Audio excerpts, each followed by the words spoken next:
What's going on, ladies and gentlemen? I am the Kilted Cajun. Welcome back to my channel. I appreciate all your support. Today, I wanted to give a little quick opinion, video, whatever. At the time of this recording, January 15th, 2023, tonight on HBO Max, we're getting The Last of Us live action television show. Now, quick little rundown. I bring up the Rotten Tomatoes scores because, well, 98% from critics, that right there can have an effect on people wanting to watch the show that actually pay attention to Rotten Tomatoes. Doesn't have the greatest of opinions, across entertainment. A lot of people, a lot, a few, they see a 98% score on a show and go, nah, that's not possible. That's a paid shills. But then you got the audience score of an 86%, which has me confused a little bit because, well, how it doesn't come out until 9 o'clock tonight. However, oh, no. I'm going to back off of this. Let's go back. Because I don't want to see any spoilers. Let's go back to Rotten Tomatoes here. 86%. Sorry about that. Don't read that. Don't back up. Don't pause. Don't read it. If you want to read it, go to Rotten Tomatoes yourself. That being said, I just wanted to talk a few things about The Last of Us. The game, I'm not very familiar with the game. I didn't play it. I think I played a couple of hours, so I did play it.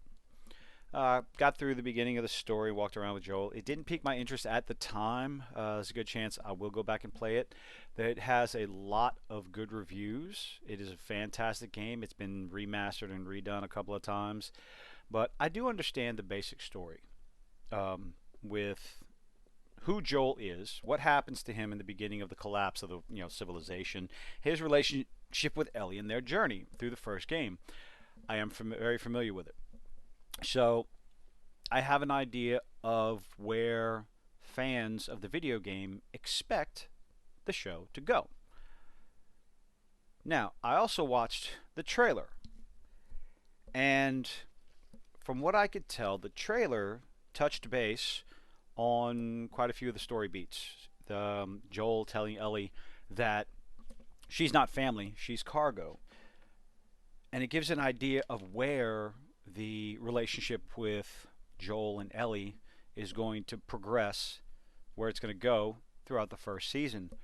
Little bits here and there, and I think they also showed Ellie's girlfriend. So that was the expansion, the original expansion for the first game. Now, that being said, the marketing for the game has been a little bit questionable. Showrunner, I did a video on this.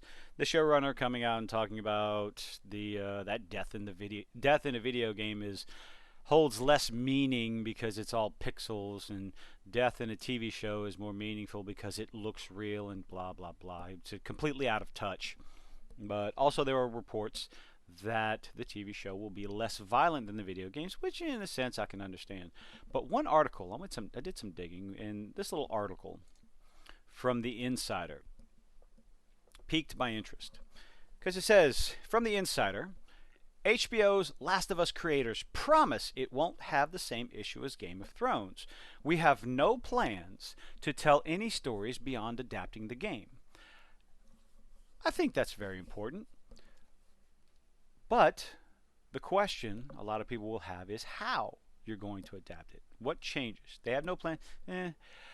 It's difficult to believe because fans have been told that before. We're just adapting the story. We're adapting this. We're adapting that. We're not going to change it. And there have been bold-faced lies. I will be watching it tonight for sure. I will be talking about it. But the article talks about Last of Us creators have no plans to stray from the video game source material. Please don't do Last of Us 2. Quote, we won't run into the same issues as Game of Thrones. Okay, so you're repeating. Oh, I hate these articles. HBO's highly anticipated adaptation of the hit video game Last of Us has big shoes to fill. Yes, it does. And its creators are already promising fans that it won't run into the same problems that another HBO tentpole did. You're going to have to keep that promise because they're going to hold your feet to the fire. Neil Druckmann, the show's co-creator, questionable, who also, well, no, he's the show's co-creator, but I don't think he had much to do with the first game, who also developed the game, questionable. told The Hollywood Reporter that the series won't stray from the source material. Good. He contrasted that. I'm smacking again. He contrasted that with Game of Thrones, which ultimately ran out of source material, thanks George R. Martin, when it caught up with the unfinished book series, resulting in a divisive final season that received the series' worst 55 critic score and 30% audience score. Yeah, that was ridiculous. Quote, "We have no plans to tell any stories beyond adapting the film." Now, here's the difference, okay? If Neil Druckmann had so much to do with the first two games, as he says, then straying away from the game story isn't necessarily terrible.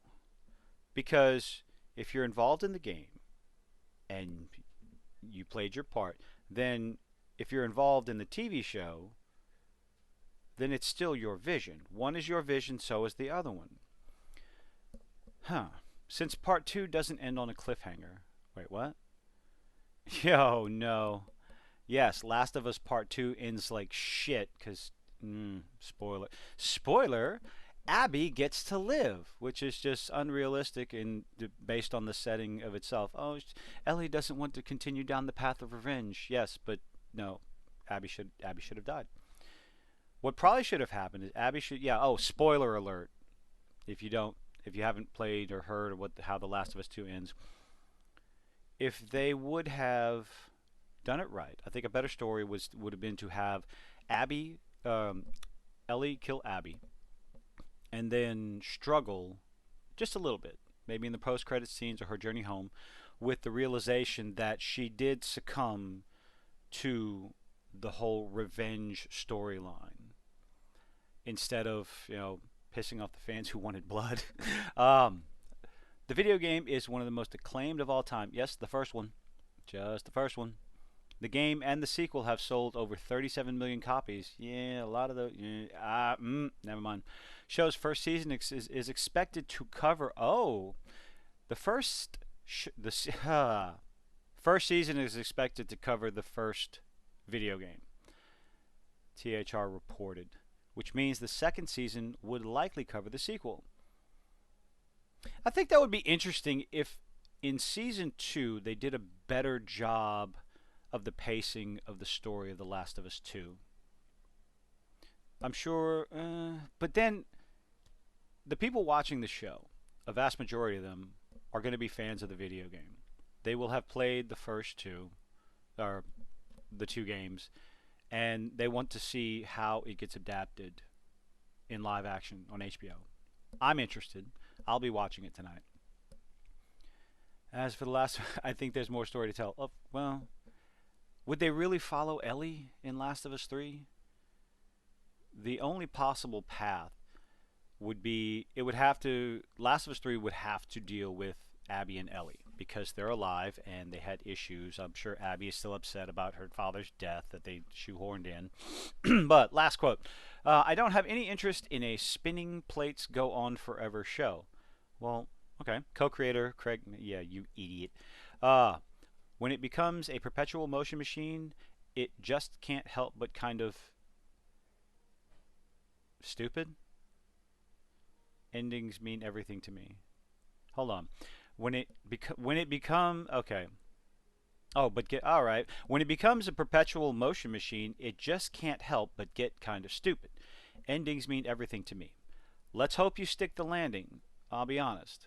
There's a lot of people hesitant about the show. They have a feeling that because of, Pedro Pascal and his particular opinions, online on social media. We'll see how this relates in the show. Let's see how they adapt it. I'll be watching it tonight. Will you be watching it tonight? I'll be talking about it. We'll see how this goes. I'm kind of looking forward to it. Are you?